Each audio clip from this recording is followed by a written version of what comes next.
Hey, Stoic friends, let me tell you something that's going to shake you awake right now. You've been lied to. Every single morning of your life, you've been fed a poison so subtle, so invisible, that you didn't even know you were drinking it. And that poison, it's the belief that you're supposed to wake up ready, that you're supposed to bounce out of bed like some manufactured version of happiness, already armed with motivation, already feeling like a warrior. But here's the raw, unfiltered truth that nobody wants to admit. Most mornings you wake up scared, you wake up tired, you wake up wondering if you have what it takes to face another day of this beautiful, brutal, magnificent mess we call life. And you know what? That's exactly where your power lives. Marcus Aurelius didn't write his meditations from a throne of confidence.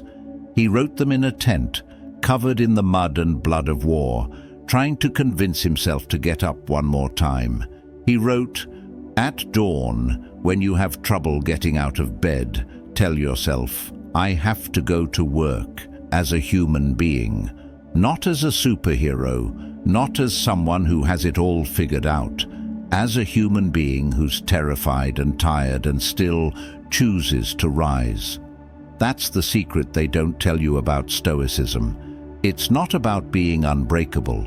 It's about breaking every single day and still finding a reason to put yourself back together. Right now, as you're watching this, I want you to feel something. I want you to feel that knot in your chest, that voice in your head that says, you're not doing enough, being enough, achieving enough. Feel it, because what I'm about to share with you isn't going to make that voice disappear. It's going to give you the words to fight back, to stand in front of that mirror every morning and declare war on the doubts that have been stealing your dawn. These aren't just 10 things to tell yourself. These are 10 battles, 10 moments where you look yourself in the eyes and refuse to surrender to the mediocrity that the world keeps trying to sell you.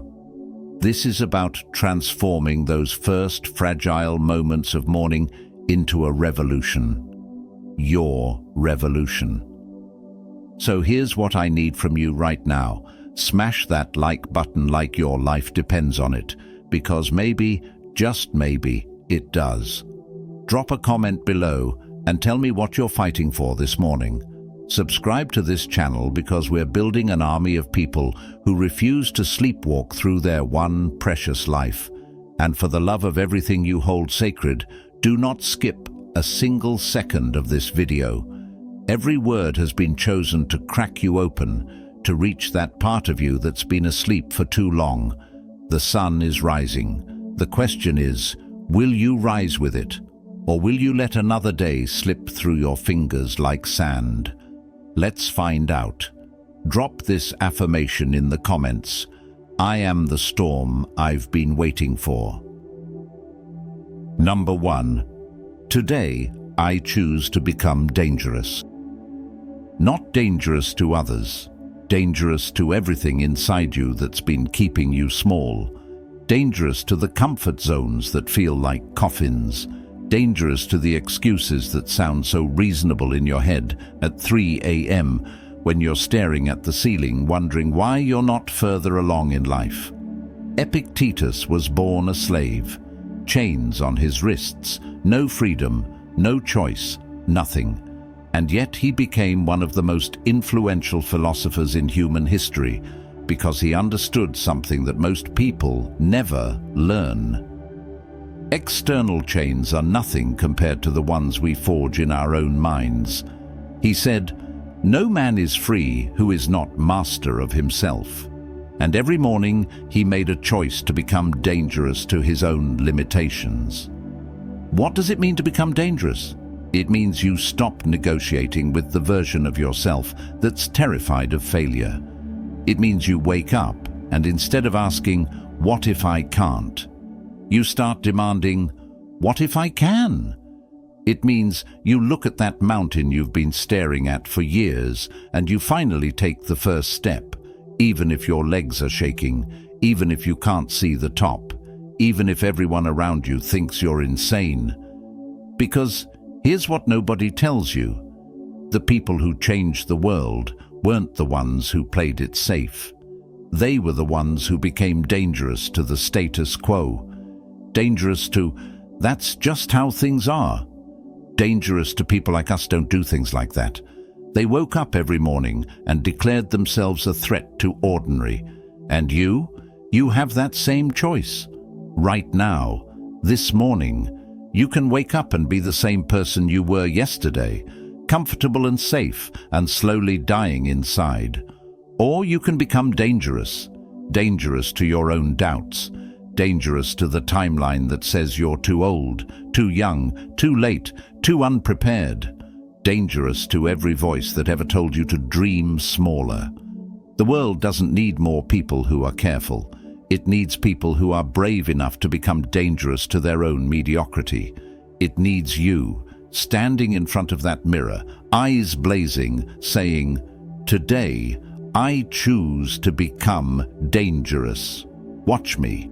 So tell me, what are you going to be dangerous to today?" Number 2, I am the earthquake, not the ground that shakes. You've spent your whole life reacting. Someone treats you badly, you crumble. Something goes wrong, you collapse. The world pushes, and you've been taught to absorb the impact, to be the ground that takes the beating. But what if you stopped? What if you realized that you're not meant to withstand the earthquake? You're meant to be the earthquake. Seneca watched Rome burn. He witnessed betrayal, exile, and eventually faced his own death with a calmness that still echoes through history.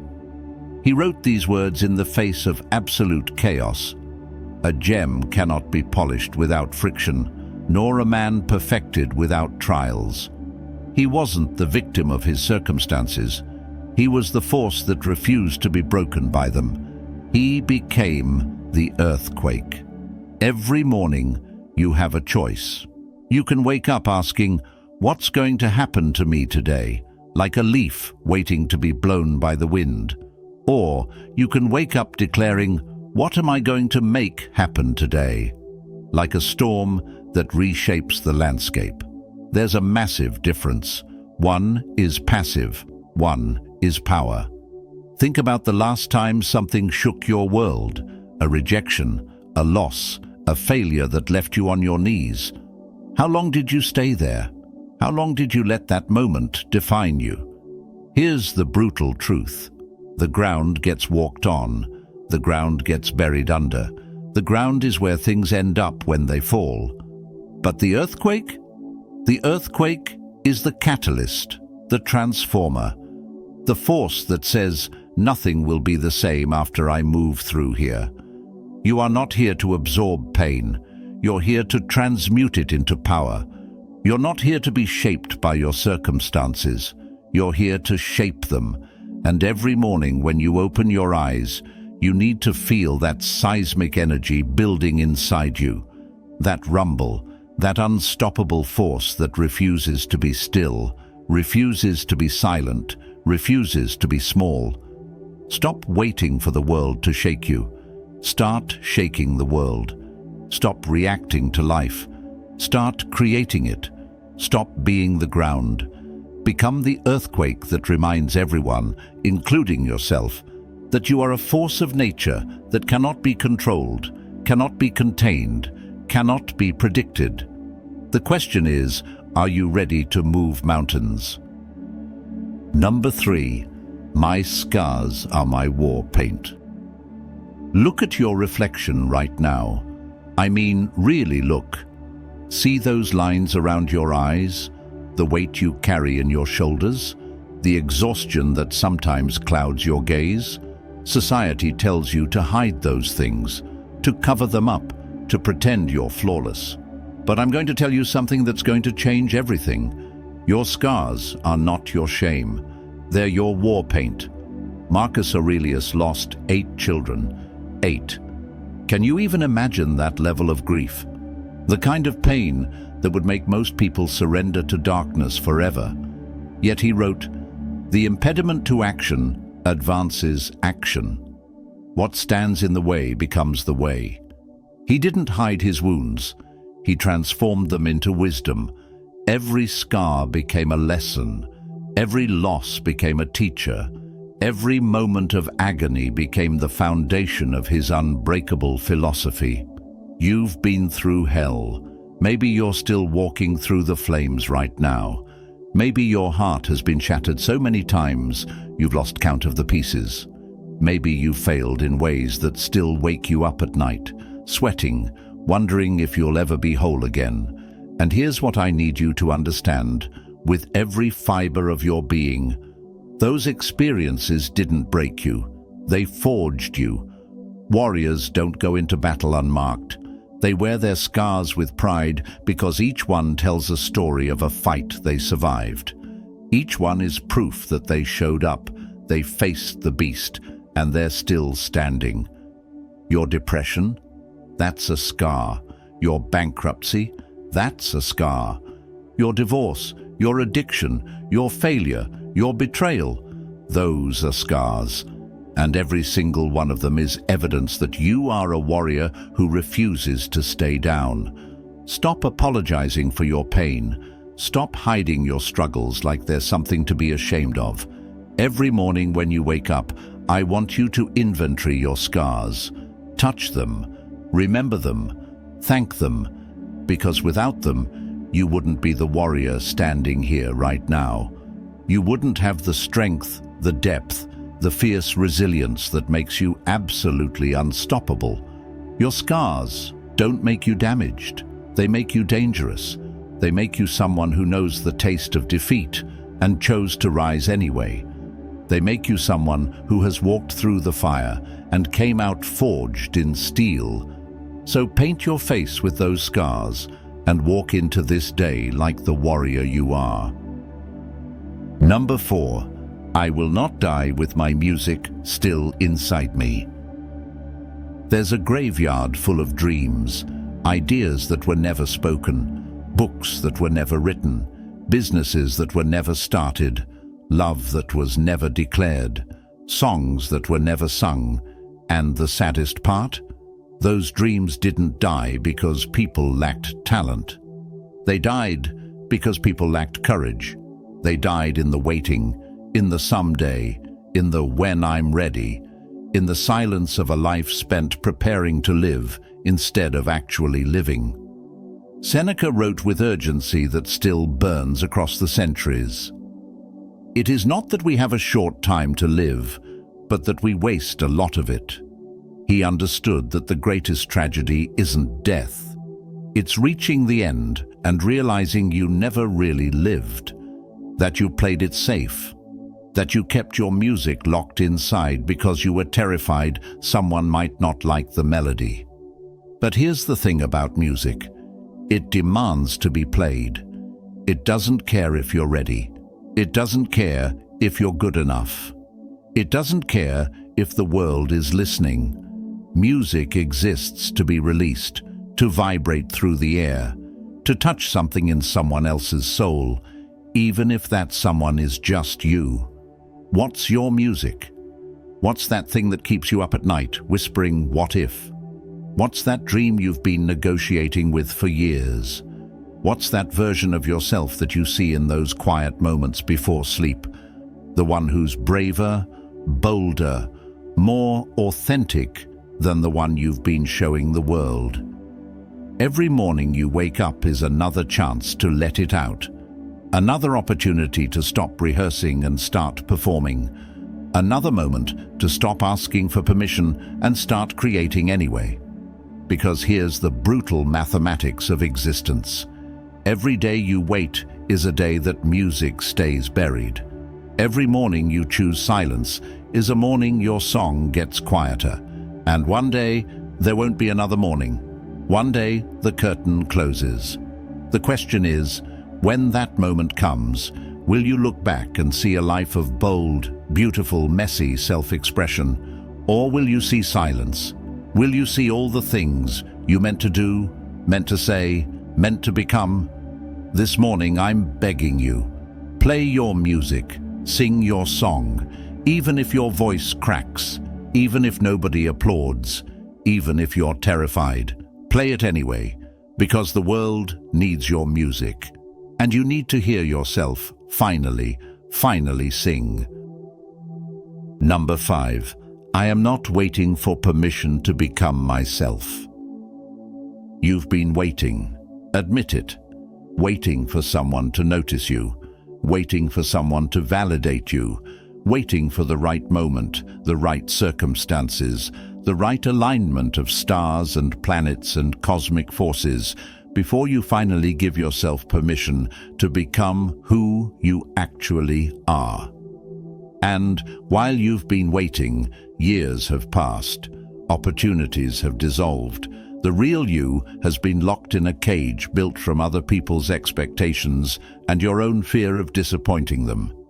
Epictetus had no possessions, no status, no power in the eyes of Rome. But he had something that emperors envied. He was free. Not because his circumstances changed, but because he stopped waiting for permission to own his truth. He declared, "Freedom is the only worthy goal in life.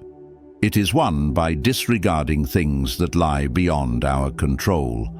The greatest prison isn't built with bars.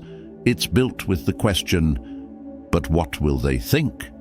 What will they think if you start that business? What will they think if you leave that relationship?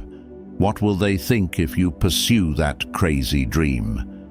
What will they think if you finally show them the real you, the messy you, the you that doesn't fit into their neat little boxes?" Here's the answer. It doesn't matter. It never mattered, because they're not living your life.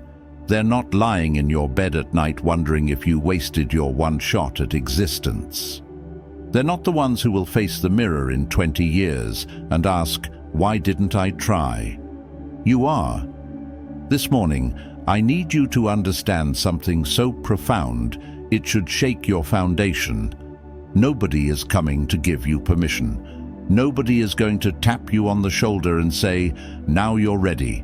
Now you're worthy. Now you can finally be yourself." That moment you're waiting for, it's never coming, because it already happened. It happened the moment you were born. You already have permission. You always did.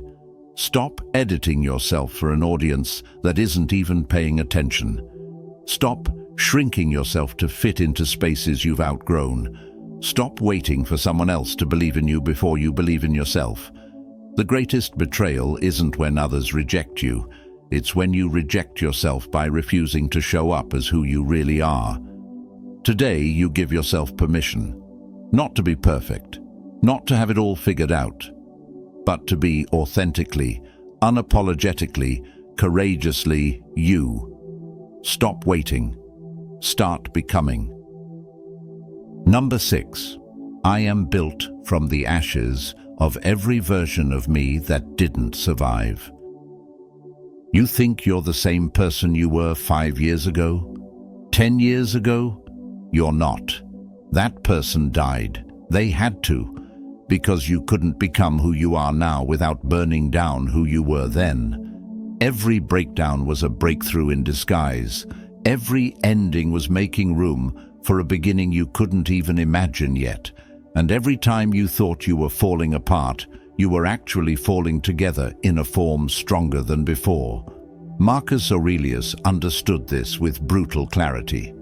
He wrote, "Loss is nothing else but change, and change is nature's delight." He watched versions of himself die. The idealistic young man who thought the world was fair. The hopeful father who believed love could protect his children from death. The optimistic ruler who thought good intentions could fix corruption. Each death was agonizing, but each death was necessary, because phoenixes don't rise from comfort, they rise from ashes. Think about who you were before the heartbreak, before the failure, before the diagnosis, before the loss that brought you to your knees. That person was beautiful, but they were also naive. They hadn't been tested by fire yet. They hadn't learned what you know now. They hadn't earned the wisdom that lives in your bones.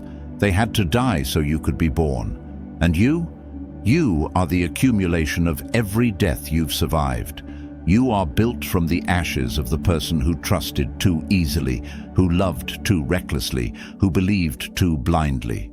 You are forged from the ruins of every dream that collapsed, every plan that failed, every version of yourself that the world said wasn't good enough.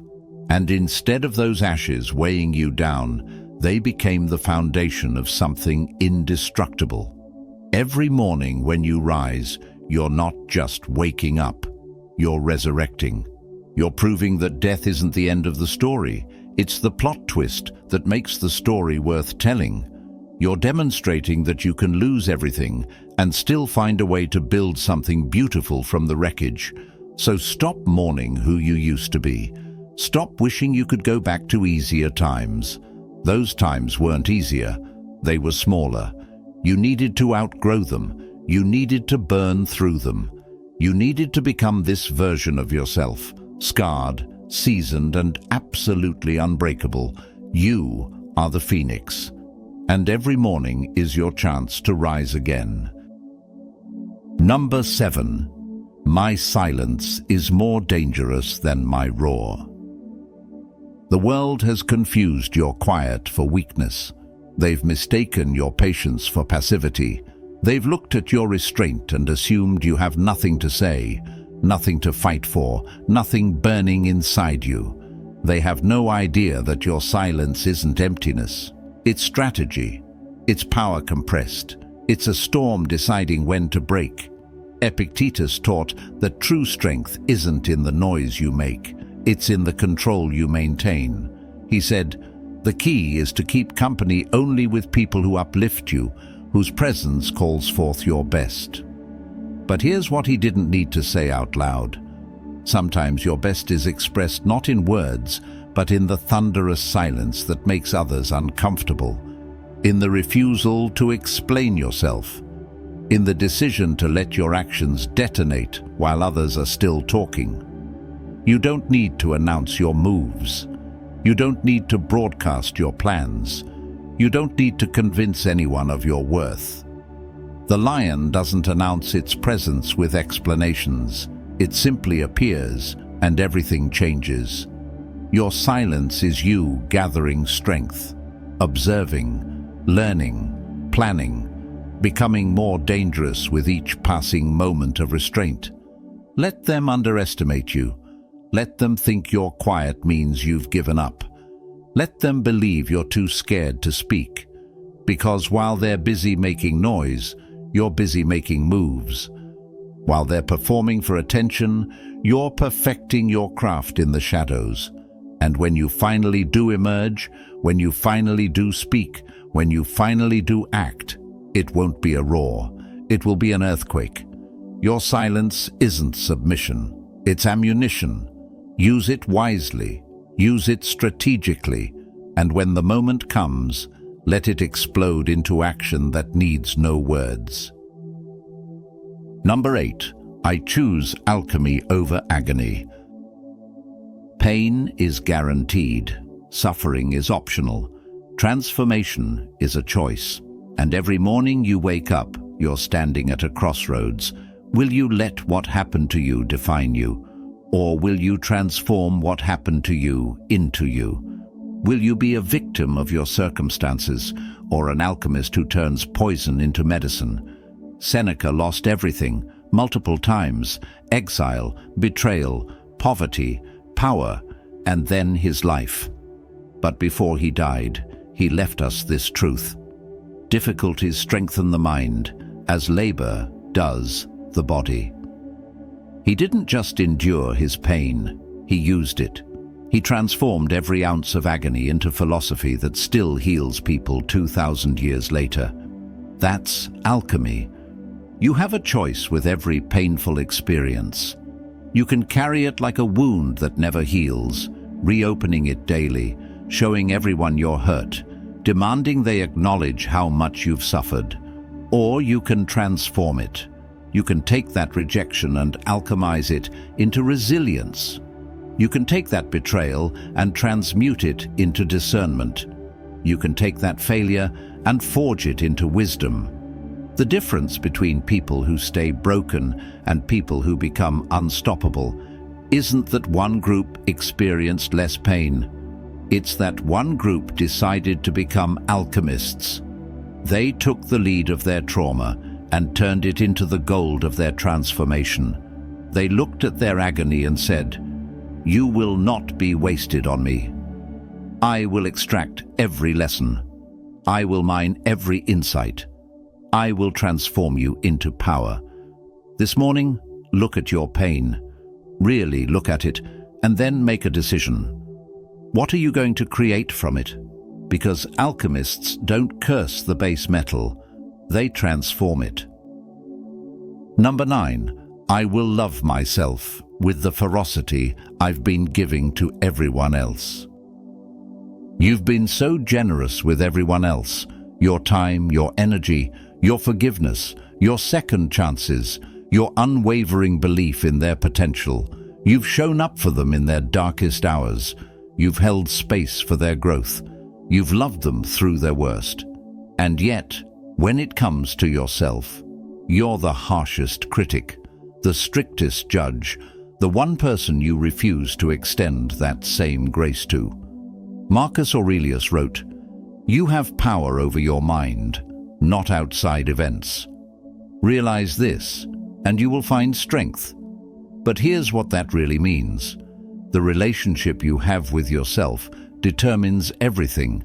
And if you're at war with yourself, you'll never know peace, no matter what you achieve. This isn't about bubble baths and face masks. This is about ferocious self-love. The kind that says, "I will protect my peace like a warrior guards treasure." The kind that says, "I will speak to myself the way I speak to someone I deeply love."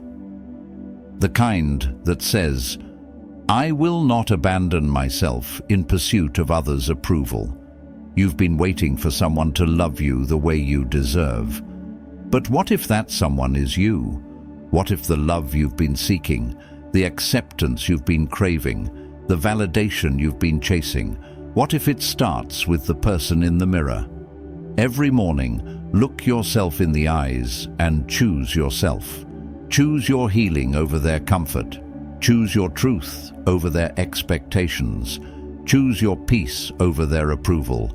Love yourself with the same intensity you've been giving away, because you can't pour from an empty cup, and you've been running on fumes trying to fill everyone else. Be ruthless about protecting yourself. Be fierce about honoring yourself.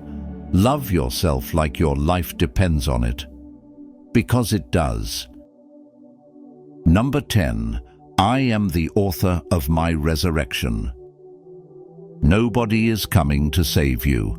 Not your parents, not your partner, not some magical opportunity, not luck, not fate, not the universe conspiring in your favor.